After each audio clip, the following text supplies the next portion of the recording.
Yo mga tropa, kumusta na kayo? Salamat sa panonood ng bago natin vlog natin mga tropa. Ituturo ko sa inyo ngayon ay isang napakagandang bagong Excel function mga tropa. Okay? Ang gagamitin mo lang dito ay period. Okay? Wala nang iba. So kung ano yung sinasabi ko mga tropa na magpapabago ng Excel function mo mga tropa or Excel mga formula, panoorin mo to para malaman.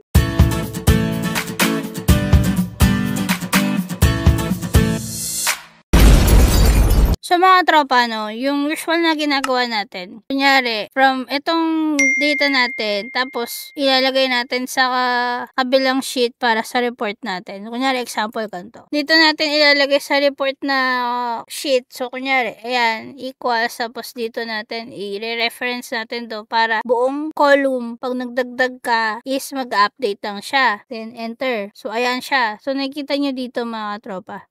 May mga zero kasi nga blank siya eh. Magiging ang pangit ng data natin. Paano natin yan mapapabilis or mapapaganda? So ito dito papasok mga katropa. Yung sinasabi kong magpapabago ng mundo mo.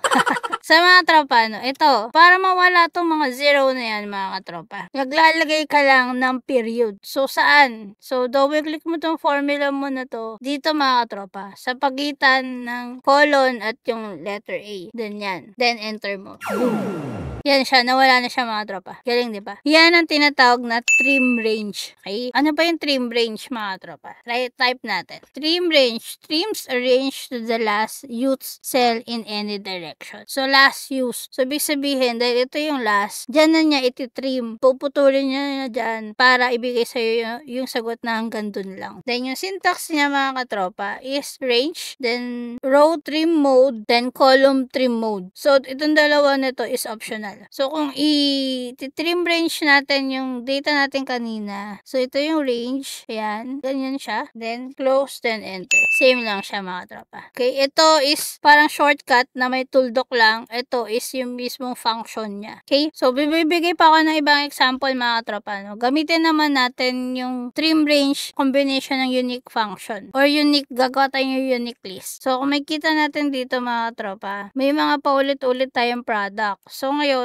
gagawin natin na magiging unique function lang siya, or unique list. So, unique. Tapos, ito, click natin to. O, habaan natin kung gusto nyo kasi may dagdag pa tayo. Then, close, then enter. So, nakita nyo, merong 0 kasi meron tayong blank dyan. So, para mawala yan, mga katropa, ang technique dyan, lagi nyo tatandaan pagka ang period ang gagamitin nyo at nasa dulo yung 0 na nakikita nyo, lagi kayo sa in-between nung range, yung colon at yung letter or yung column ng susunod na range nyo. So, yan. So, ito yung colon, then, ito yung letter, diba? So, dito kayo maglalagay ng period. Yan. Para mawala yung 0 sa dulo. Pero kung ang 0 ay nasa taas, sa unahan, so, gagawin natin yun mamaya. So, ayan siya. So, kunyari mga tropa dito, maglalagay ako dito ng 0. Ayan. Gaganyan ako, no? So, ang daming space yan. So, gagawa tayo ng unique. Then, yung array natin is ito. Ayan. Then, close natin to. Dito tayo maglalagay ng tuldok. Yan. Then, enter. So, yan siya. Nakita nyo mga tropa. So, kung wala tong tuldok dito sa bago mag-colon, yan siya. Nakita nyo yung 0 kasi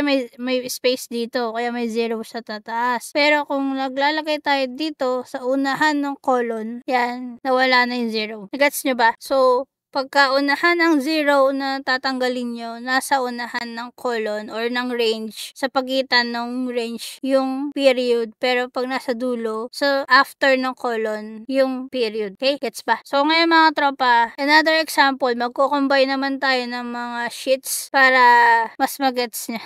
Okay? So itong data dito mga tropa, makikita nyo, yan, pareho lang ng mga headers yan dito sa kabila. Pero magkakaiba ng nakasulat. Yan. Magkakaiba siya. Pag kukombine natin siya para parang sales report yung gagawin natin. So, gagawa tayo ng VStock. Yung array natin, so dito na tayo magsisimula. Yan.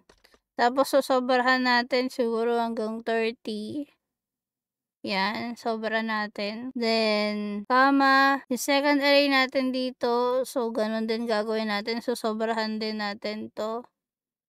So, ito kunyari hanggang 25 lang 'to, then close, then enter. So, makikita niyo mga tropa parang okey siya, pero 'pag binaba niyo ayan siya, may mga 0.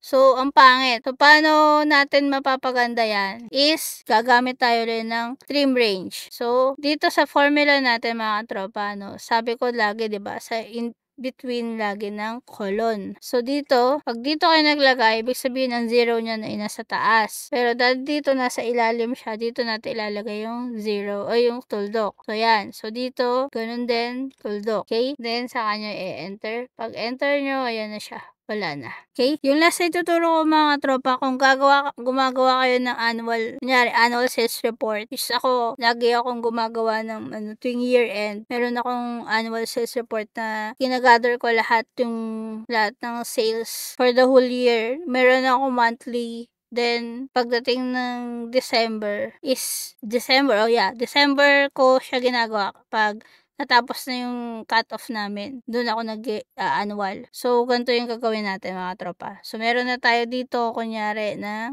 mga previous years, then yung current, ganyan. So, kukunin lang natin yung 12 months mga tropa dun sa mga sales natin. So, gamit tayo ng take function. Ayan. So, yung array natin is ito. Then, yung rows natin is yung 12. Kukunin lang natin yung last 12 months, mga katropa. So, isa lang yung column natin. Hindi na natin gagalawin yung column. I-assist lang natin yan, then enter. So, ayan siya mga katropa. So, yung ginawa ko is, in-assist ko lang siya na ganyan. Pero, kung magsosobra tayo dito, kasi mag-enter pa tayo ng buong isang panibagong taon, diba? So, hanggang mga December ulit equals take. So, take function, yung array natin is ito.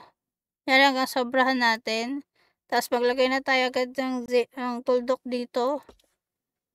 Then, comma, minus 12 months. Yan, mga tropa. So, binigay niya na sa'yo yung last 12 months na sales. Kung magdadagdag tayo dito ng March 2025, kunyari meron na tayong sales dyan, nag-automatic na siyang update. Oh, 1 million agad. So, yan siya. Sa 12 months ulit yung kukunin niya. Okay? So, ganyan mga katropa, gamitin yung trim range mga katropa o yung power ng period. So, sana may natutunan ka. Kung may natutunan ka, huwag mo kalimutang hit yung like button. Share mo tong video na to para hindi lang ikaw matuto today. And don't forget to hit the subscribe button and notification bell all para updated ka sa mga latest vlogs ko. Para ma-notify ka sa mga bago kong uploads. Okay? So, see you in my next vlog. Always stay positive. Always enjoy life because life is short. Bye!